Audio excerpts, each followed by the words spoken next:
And our first order of business is the invocation by Gloria Stephanie, a member of the Bethel Community Church. Let's pray. Heavenly Father, we thank you and praise you, our strong tower and refuge and strength, a very present help in trouble. We ask that your presence may be felt this evening throughout this time of meeting. Grant each of the city council members, the mayor, and other participants your blessing and guidance with your wisdom, knowledge, and understanding according to Isaiah 11. We pray for your protection over each of them and their families. We pray for your protection over the residents of this area, the schools, businesses, and places of worship. Let us pray like Elisha. Open our eyes so we can see that you and your armies are far greater than the evil that is against us. In Yeshua, our Messiah's name, amen. Amen. Amen. Thank you. And we'll call the meeting to order at 19:02 and ask you all to stand and join us in the Pledge of Allegiance. Pledge allegiance to the Constitution of the United States of America and to the republic for which it stands, one nation, under God, indivisible, with liberty and justice for all.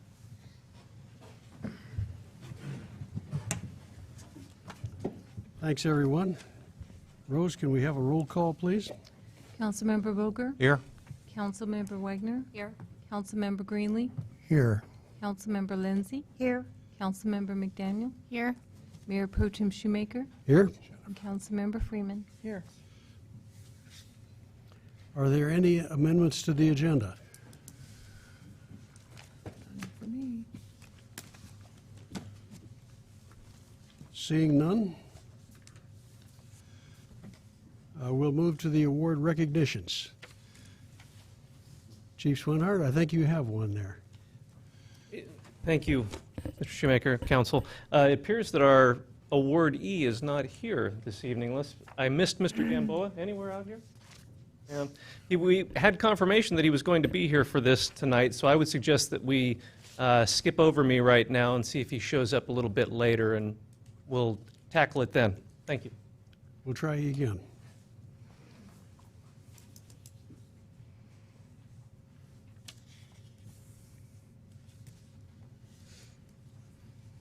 And at this time, we'll open the microphone for public comments. Mike, you're up.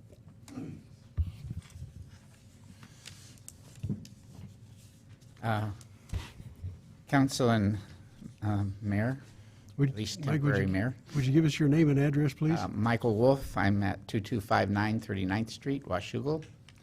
Thank you. And I'm here as usual to talk about pickleball. Just give you an updated report. Again, pickleball is going great. Thank you for all your support. I went last Monday and showed up at the courts at about 8:30, and there were 49 people when I arrived. And we haven't had that many most days, but we're run between 35 and 40 as a typical day. This morning I got there, we had 38 people, so that's kind of where we're running on a daily basis there. There's probably over 100 people playing pickleball at the courts in Hathaway, so thank you very much for doing that project.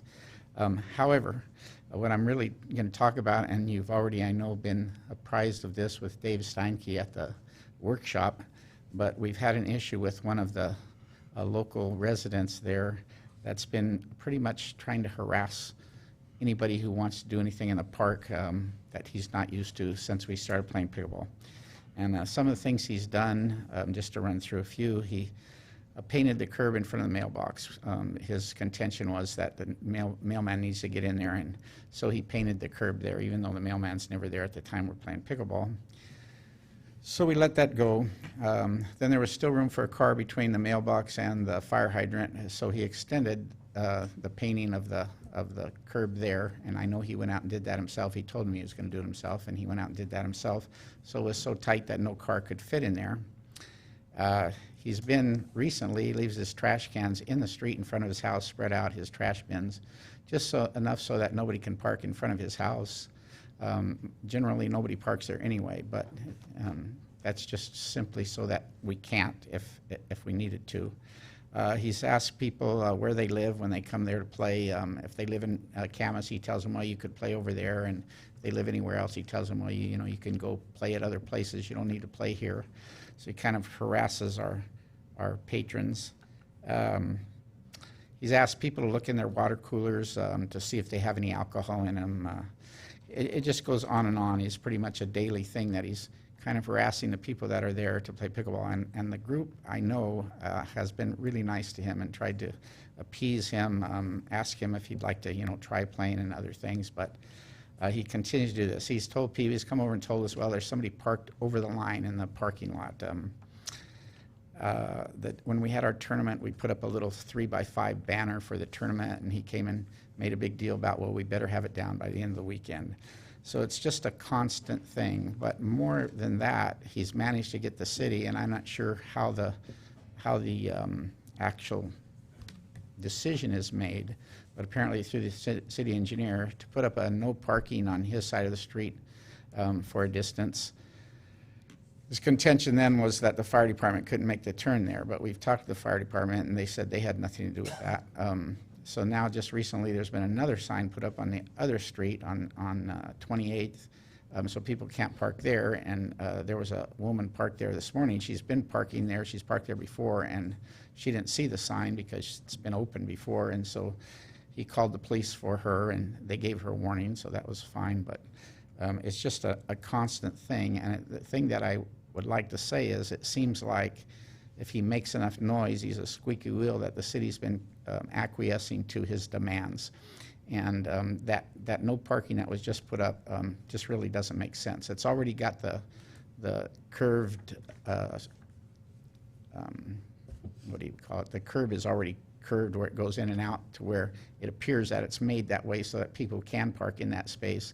It doesn't affect traffic whatsoever. And yet we got a no parking sign there now.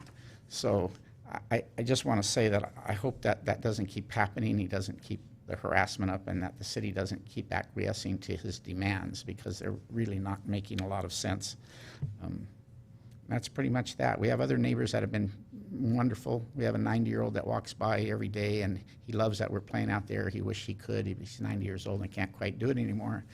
We have the lady on the corner, in fact, where the sign went up today. Both signs are actually on her property. And she's seen people out there, and she said, well, if you want to park in my driveway, that's fine. She's got a driveway on the side. So she's been really nice. And the people that are closest right there, their little boy has come out, and now he's got a paddle, and he comes out and plays. So as a rule, the people have loved that we're there doing something. But we have this one kind of thorn in the side, and I just would like that, I hope that the city doesn't keep acquiescing to his demands as one individual out of a whole community. Thank you. Thank you, Mike. Can we link Mike Wolf up with the appropriate staff to discuss, among other things, what those traffic extenders were, those curb extenders were really for calming, traffic calming? And also to go over with him the federal and state standards for street parking and that sort of thing, because some of these things, Mike, are based on federal and state requirements. And I think we may have recently implemented some of them on that basis. Okay. The rest of it, why don't you give me a call in the next couple of days? Let me see what I can do. Any further public comments? Yes, please. My name is Jeanette Kelly, 976 28th Court. And I'm sorry, a little hard of hearing, so if you'd speak up. 976 28th Court. And I wasn't planning on mentioning that, but since he brought it up, that is a parking problem over there. And the pickleballers do not use the other parking lot at the west end of the pickleball courts. And the way the extensions are, if there's cars parked too close to it, you cannot get around that corner. And I know exactly who you're talking about. But it is a parking problem. And if some of those people would use that other parking lot, it'd be a big help, and I think it would solve. Well, they need to be encouraged on that. So they're kind of abusing the parking situation. They really are illegally parking over there. Thank you very much. Any further public comment? Yes, please. It's good to see all of you out here tonight. We don't often get this many people to come and talk to us. It's wonderful. Good evening. My name's Richard Reynolds. I live at 652 West Lookout Ridge. Unfortunately, I was unable to make the meeting, the last meeting, but thanks to everyone, you've appointed me to be on the Salary Review Commission for a 4-year term, so I appreciate that, and I wanted to come down here tonight and introduce myself. So thank you very much, and I look forward to working with everyone. Thank you Welcome for your aboard. service. Any further public comment? Okay, we'll close the public comment at 19:12. And we'll move to the consent agenda. The following items will be passed by a single motion to approve all listed actions and resolutions. There will be no discussion on these items unless requested by council. If discussion is requested, the item will be removed from the consent agenda and considered separately after the motion has been made and passed to approve the remaining items. There are 4 items on the consent agenda this evening. The first one is the workshop minutes of 27 July 2015. Second one is the council minutes of 27 July 2015. The third one is accounts payable, checks 67443-67541 and voucher 217 to voucher 223 totaling $240,869.46. And the last one, payroll checks 9655 to 9672 and vouchers 16863 to voucher 16941 totaling $454,812.40. Council, what's your pleasure? Mr. Mayor Pro Tem, I ask unanimous consent that we approve the consent agenda as read. There being no objection, the consent agenda is approved.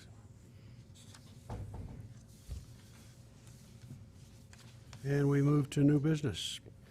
Agenda Bill 4015, an ordinance on cemetery rates. Mr. Scott? Thank you, Mayor Pro Tem, Council. As you recall, at your last workshop, staff presented a recommendation from our cemetery board regarding rate adjustments at the Washougal Memorial Cemetery.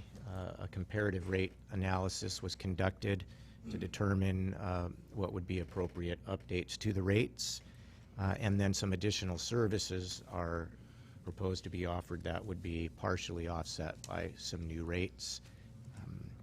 The recommended action tonight is to read the ordinance by title only and then to pass, post, and publish the ordinance in the usual manner. Mr. Mayor Pro Tem, I ask unanimous consent that we read the ordinance by title only. There being no objection, let's read it by title only. An ordinance amending Washougal Municipal Code 2.44.090 to modify the fees charged by the City of Washougal for lots and services in the City of Washougal Cemetery. Mr. Mayor Pro Tem, I move that we pass, post, and publish the ordinance in the usual manner. Second. Motion's been made and seconded to pass, post, and publish the ordinance in the usual manner. Discussion? Just for the public's benefit, this has been thoroughly vetted in workshops. Don't we open it up for public hearing? Don't need a No. hearing. No? Not on this one. So we'll bring it to a vote. All in favor? Aye. Opposed? Motion carried.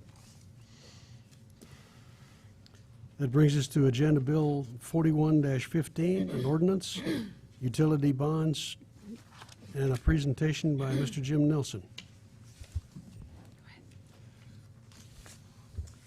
Thank you, Mayor Pro Tem.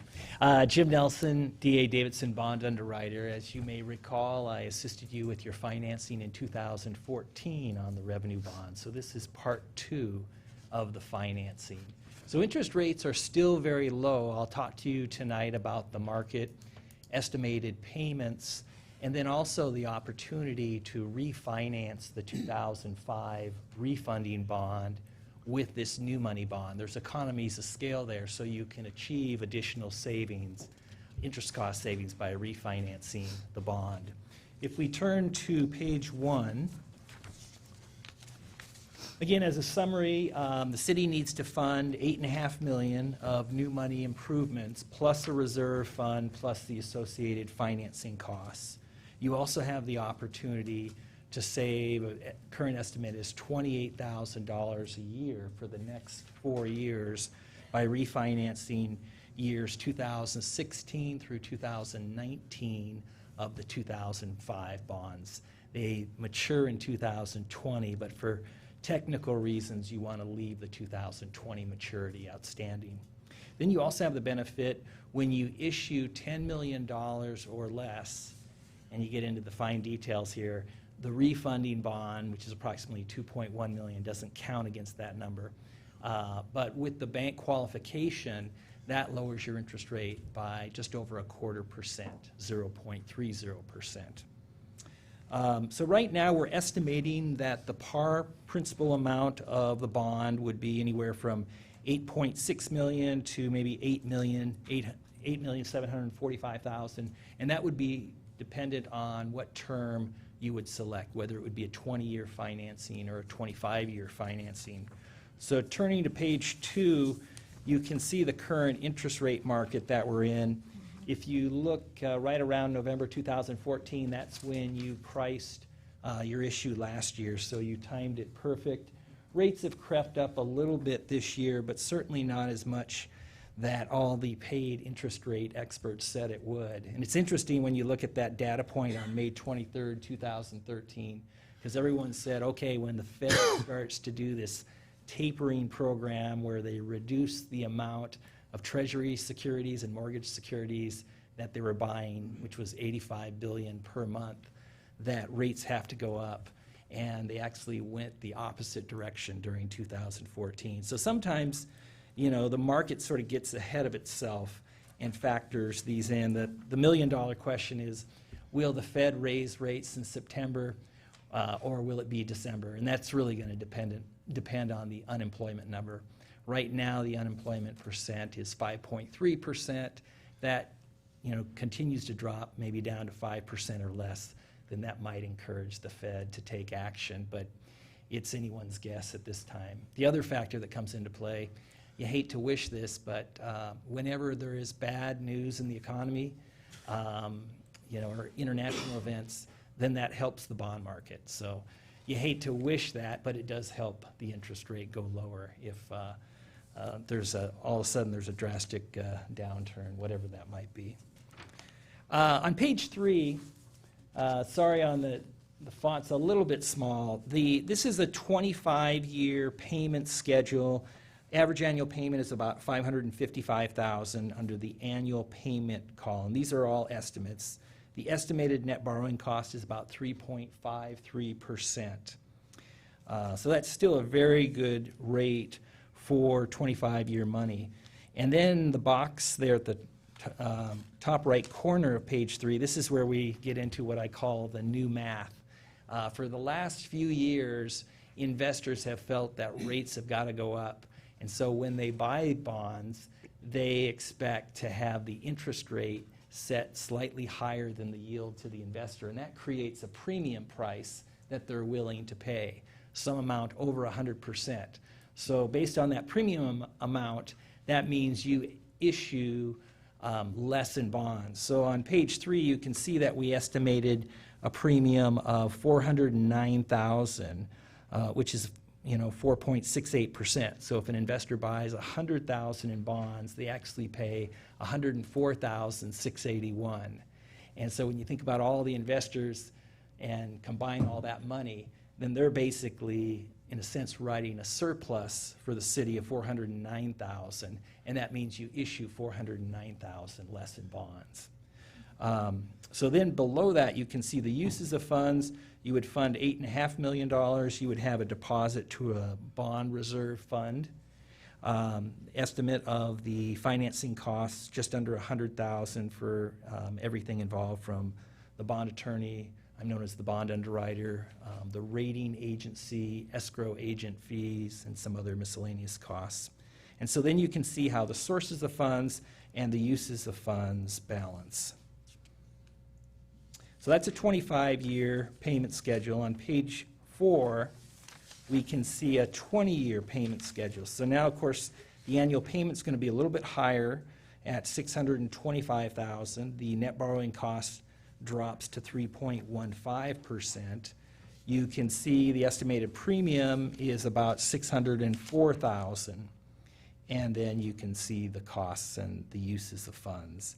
And so that's why we have a range, and we're going to fine-tune the numbers with staff. Staff's done a great job preparing for all this, but just to look at what we call parity debt service coverage, and ideally trying to pick the payment structure that achieves a parity coverage of close to 2 times or greater. I guess any questions?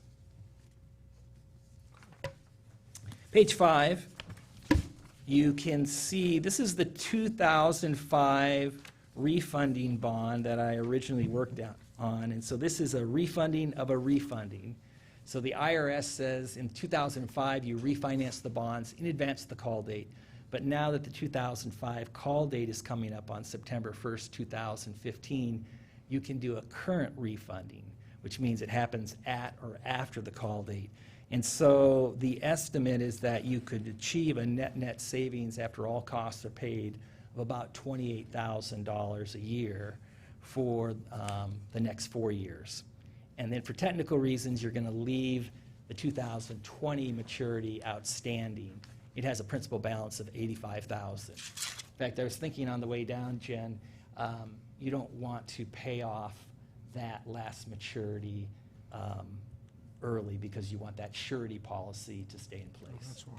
I was wondering why that was. I do a little bond work myself. And I Yeah. wondered why that was. Yeah, hopefully the insurance company isn't listening to this, but yeah, so in 2000, the original issue, you purchased a bond reserve surety policy instead of funding a bond reserve fund. And back then, that was prior to 2008, a number of the insurance companies were rated AAA. After the 2008 economic meltdown, some of those insurance companies, I think pretty much all went down. ACA was the one I had to deal with. yeah, and now I think there's 2 that are right around a AA, and your current rating is A+. I think sometime in the future you have the potential for a rating upgrade, so it currently doesn't make sense for you to buy a bond insurance policy, and you really don't need to buy a surety policy on this refunding, because it would just be another cost that would reduce the savings. But so then what you do is you leave the final maturity, you just carve that out and leave that outstanding. So yeah, it's great. It's a great opportunity. You save, again, it's based on today's current market conditions, roughly $28,000 a year, so a total net savings of $113,000. And I was telling Paul Greenlee that before the meeting, that you're also saving, there's economies of scale, because this is being tied in with a new money bond, then effectively that helps reduce the financing costs. And so I calculated that if it was on a standalone basis where it's just the refunding by itself, the financing cost would be about $18,000 higher. So yeah, it's a great opportunity. So there's really no downside to refinance that bond. Page 6 shows your current rating grade, A+. The higher the rating grade, then the lower the interest cost. And so I think that's something that certainly is in your future.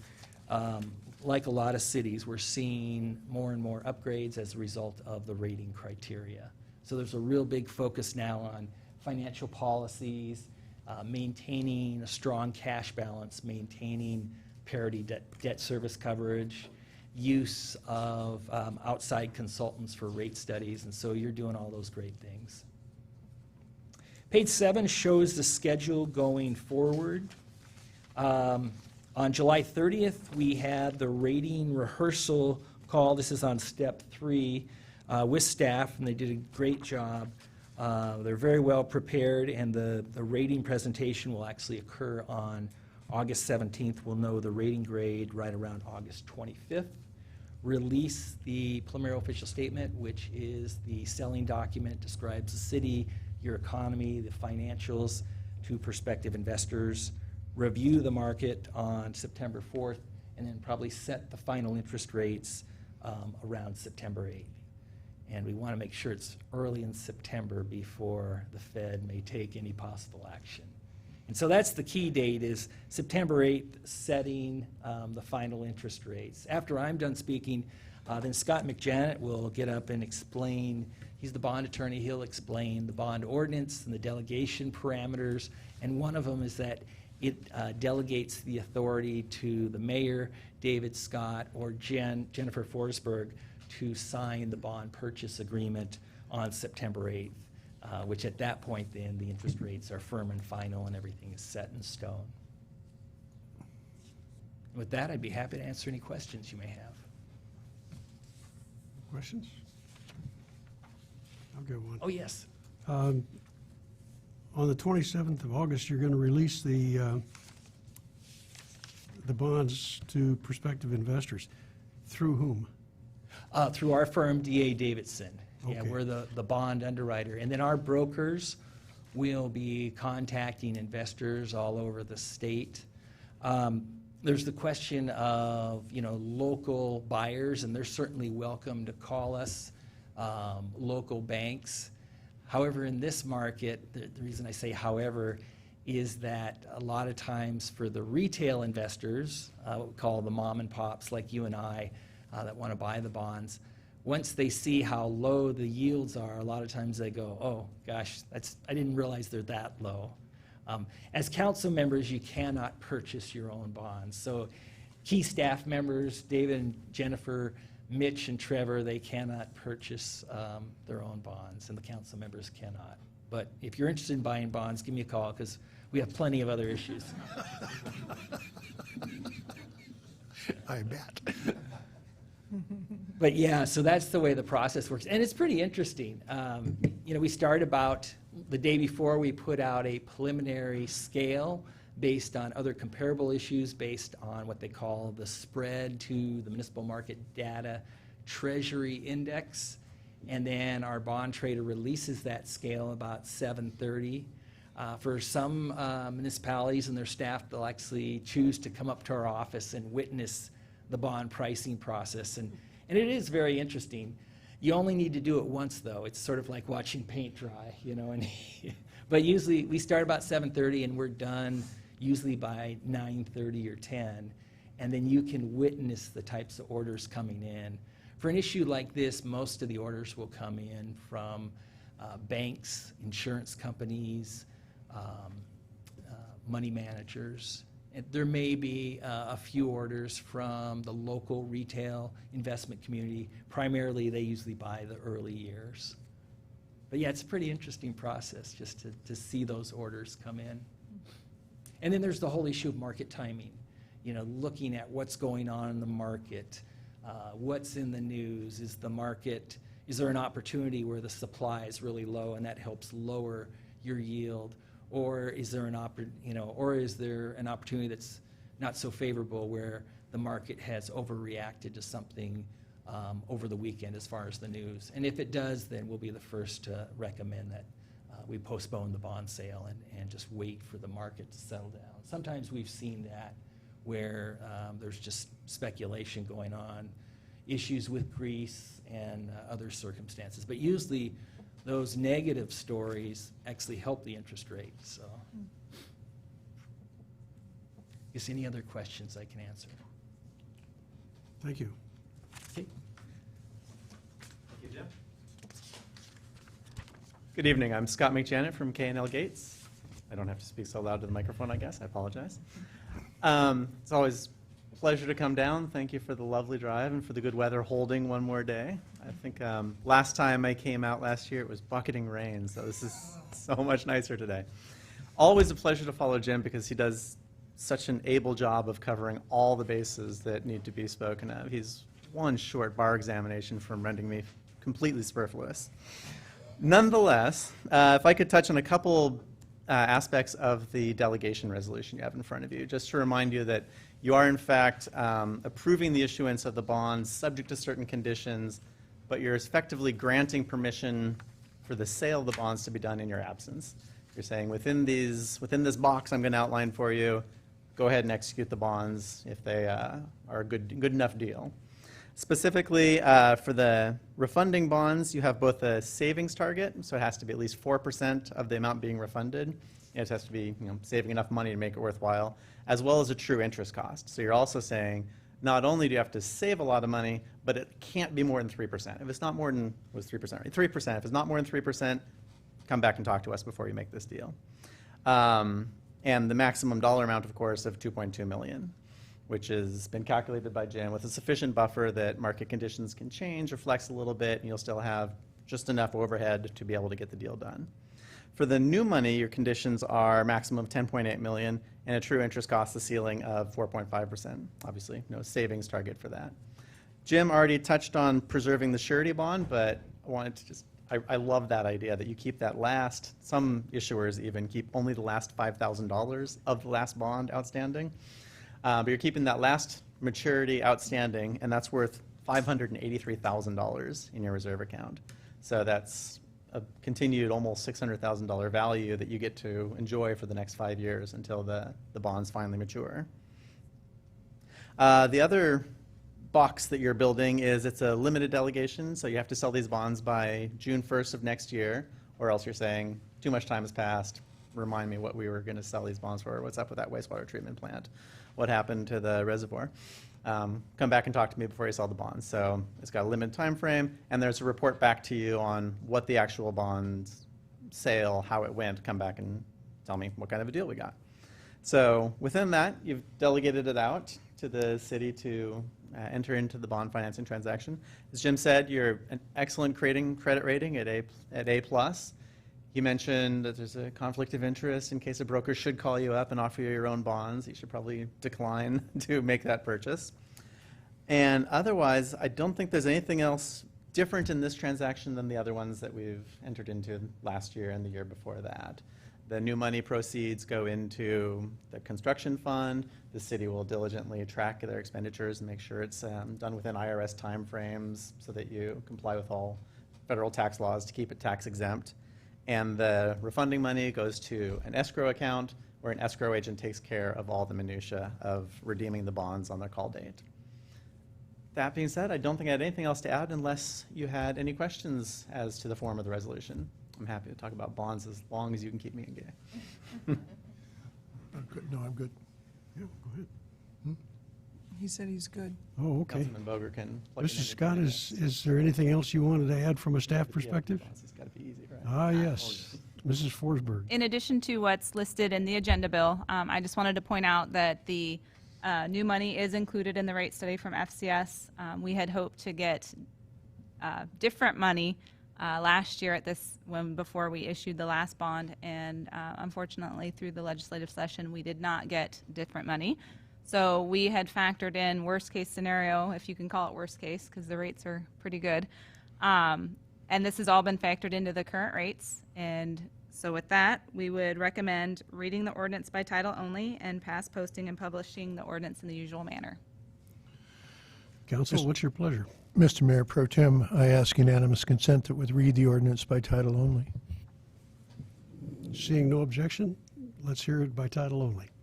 An ordinance of the City of Washougal, Washington, providing for the issuance of water and sewer revenue and refunding bonds of the city in the aggregate principal amount of not to exceed $13 million to provide funds necessary to refund outstanding water and sewer revenue bonds of the city and make certain capital improvements to the water and sewage system of the city, delegating authority to approve the final terms of the bonds, and reserving the right to issue revenue bonds in the future on a parity with the bonds herein authorized upon compliance with certain conditions. That's quite a title. Discussion? Mr. Mayor, I move that we pass, post, and publish the ordinance in the usual manner. Second. It's been moved and seconded to pass, post, and publish the ordinance in the usual manner. All in favor? Aye. Just one comment I wanted to make, since they're public here. The rates that we're getting on this money is outstanding. And a whole lot of the reason that it is so good is because of all of the hard work done by our city staff to jump through all of the hoops and tie the bows right and so on and so forth, so that we have not only that A+ rating, but we have a reputation that's even better than that. It's truly remarkable. Thank you, Jen and staff. Thank you, David. Thank you, Don. Remarkable piece of work. If I could add something. And I know it's unusual to have it done so quickly without a workshop, but having dealt with the Hilton refinancing, we knew that that was a really good deal when it started, and then it started getting worse and worse and worse as time went on. And then it got a little better, and then it got worse and worse and worse. And so you've got to really time this right. And so the maximum flexibility that we can have is absolutely essential. And in that regard, thank you very much, gentlemen, for bringing this opportunity to our attention. And sorry that was Oric and Piper Jaffrey, but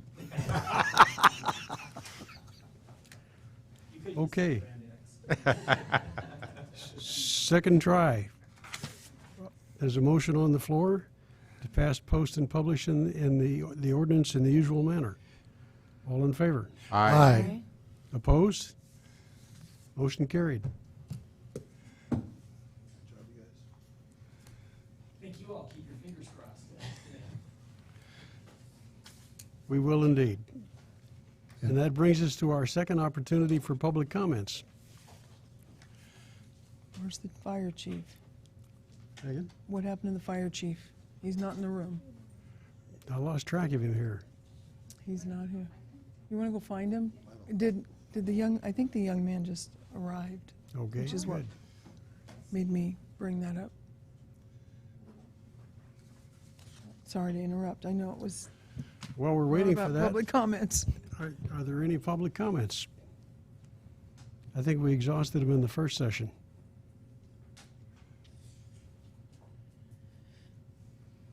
I'll maintain that agenda item open for a couple of minutes while we find the fire chief.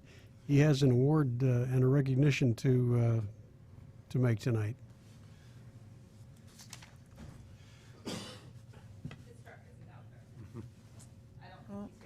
Okay. Now, we appear to have lost him. We'll have to take another opportunity for that. The next item on the agenda is the mayor's report, and there will be none, but there is a board and committee appointment at issue here that we need council approval on. Larry White from the Planning Commission has volunteered to serve on the Salary Commission. And I will speak up for Larry White. He's a man with whom I have never agreed on any subject, but he's a man with whom I've been able to discuss every subject in a civil manner. And I am very impressed with his ability and his willingness to do that. I think he'd make a wonderful salary commissioner. even if he cuts your salary?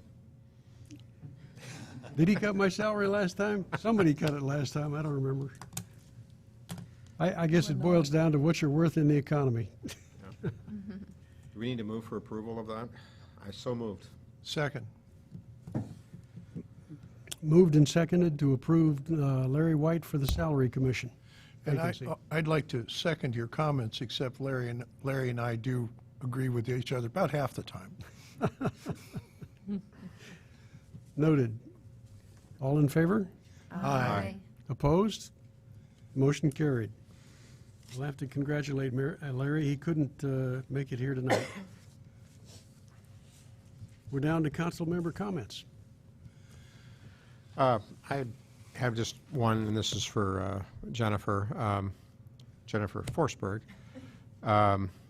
we We had a discussion at one of our ad hoc budget committee meetings about utility billing. I really like to revisit that subject. I got my utility bill, and it reminded me of the report cards my parents got when I was in junior high school, when they mailed them. I just, you know, times have changed, and I think we need to find a better way to distribute it, and also looking at monthly billing, because I guess we shouldn't talk about that with them here. It might affect the financing, but I think we ought to look at monthly billing as we discussed in that, and I'd like that thoroughly vetted and discussed. That's it for me. I have no comments. I was just wondering if you thought you should present the award since he was here today, or if... I would if I had the award, Oh, he took the award with him. Okay. but I don't, Okay. because Sorry. the chief took it with him. All right. Disregard. He showed it to us before the meeting, and we were very impressed. We have a young man who was going by in a vehicle and discovered a fire burning on somebody's deck. Grabbed a garden hose and put out the fire. And while if you lived in Oregon, I'm sure they'd charge you with interfering with the fire department. Up here, we think that's not only good citizenship, but valorous. Yes. So we will recognize that at a future meeting. Paul? I had a couple of community events I wanted to mention. Tomorrow evening at Camas Meadows is Concerts for a Cause. They organize a whole series of concerts through the summer, one every Tuesday night, pretty much.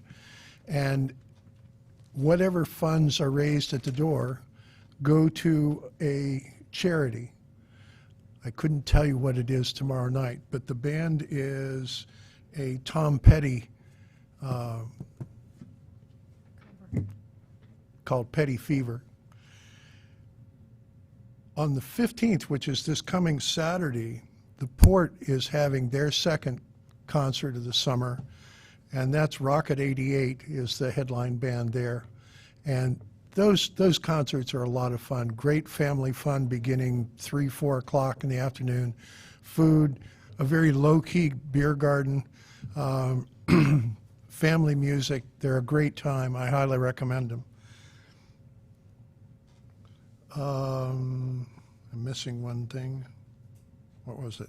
Oh, and then a week from Saturday, the Lady Washington, which is a tall ship, and a bunch of the pirate actors will be at the Port for fun and games on the 22nd. You want to do Lambton? You want to do the Lambton Memorial Service?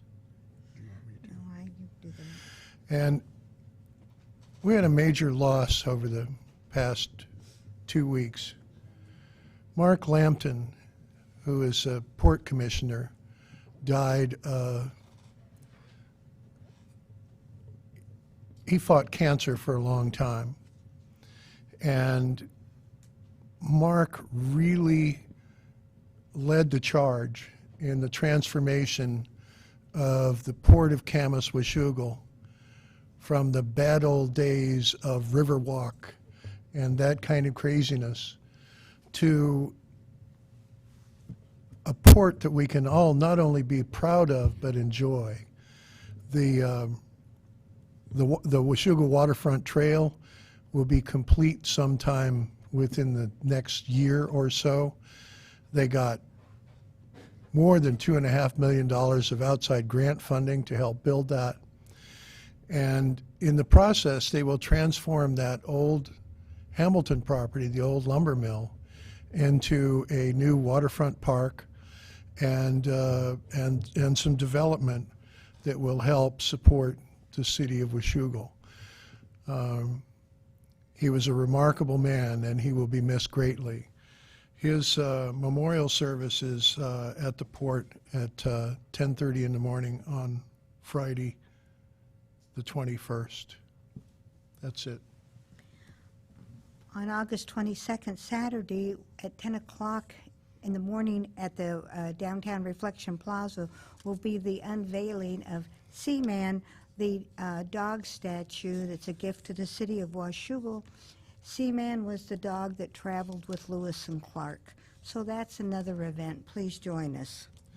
Let me just add to that, choices range, what, a little over $9,000 to make this happen? Not quite. Not quite $9,000 to make this happen. And to add just all of those things that are happening, K&M Drive-In is having a fundraiser and car wash for our no-kill animal shelter, West Columbia Gorge Humane Society, tomorrow night. So anything you order from 3 to 8, they're giving a percentage to the Humane Society, and they'll have people out there washing cars for donations. So please go by and support it if you can. That's it. There you Nothing, thank you. go. There will be a Public Safety Committee meeting Monday 12:30 in these chambers. I still haven't got used to that new time yet. And the public is welcome to that. What was the date? Say again? What was the date? 17th of August. Well, that's a week from Monday. It's a week from It's a today. week from today. Yeah. Okay, yeah, next Monday. Okay. Any further business? Thank you. Move we adjourn. Did I hear a Second. move for adjournment? There being no objection, and there never is, we're adjourned.